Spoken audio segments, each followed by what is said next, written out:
Hello everyone, welcome back to the Gaming Parallel Universe. I'm happy to have you guys here. My name is Jake. Let's get to Season 1, Challenge 3. I'm excited.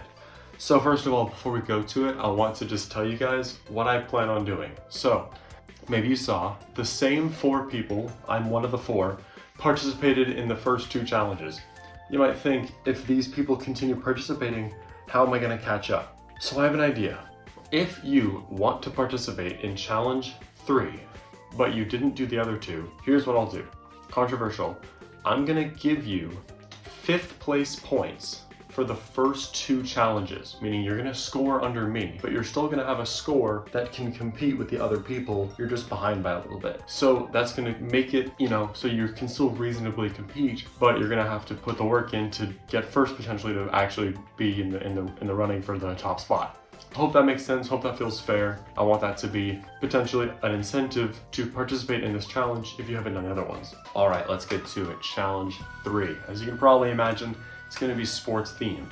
Your goal is to, in any sports video game that follows the requirements I'm about to say, score any number of points 3 times as fast as possible. The game you choose must represent a real-life sport where either individual players or teams score points in direct competition. Game you choose cannot represent a sport that can reasonably be played independently or individually, so I'm sorry, bowling, golf, sports that can reasonably be played by oneself without any opponents are not allowed for this challenge. But with that in mind, you're allowed to play the game on any difficulty level, you're allowed to set the duration of the match to whatever you want, that doesn't really affect much, and you're allowed to pause the game, but pausing the game doesn't stop the timer or suspend the timer. The timer keeps running no matter what.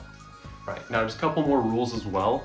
In sports games where there's multiple different ways of scoring, so for example touchdowns and field goals in an American football game, or like 2-pointers and 3-pointers in basketball, any method of scoring is valid. Remember, we're measuring each time you score any number of points, and you have to do that 3 times. So each instance of scoring any number of points counts as one scoring event. With that in mind though, in sports like American football or rugby, where you can potentially score extra points after scoring in a sort of main way, each instant of the scoreboard increasing on your side counts as a scoring event. So a touchdown and then an extra point, that counts as 2 scoring events. Likewise in rugby, a try and then a conversion kick that is successful, those are 2 different scoring events, so long as the scoreboard in the game reflects that by increasing first by 5, then by 2, or first by 6, then by 1, or whatever the sport is. If there's multiple times that the scoreboard goes up in number, those count as individual times. And the time is going to be measured like this. Time starts when you score in any way for the first time. That's when the time starts. And the timing stops the moment you score for the 3rd time.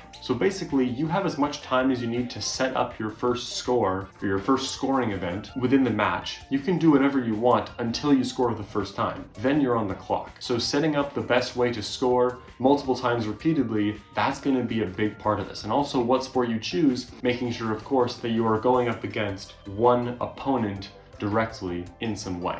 So I hope you guys enjoy this challenge.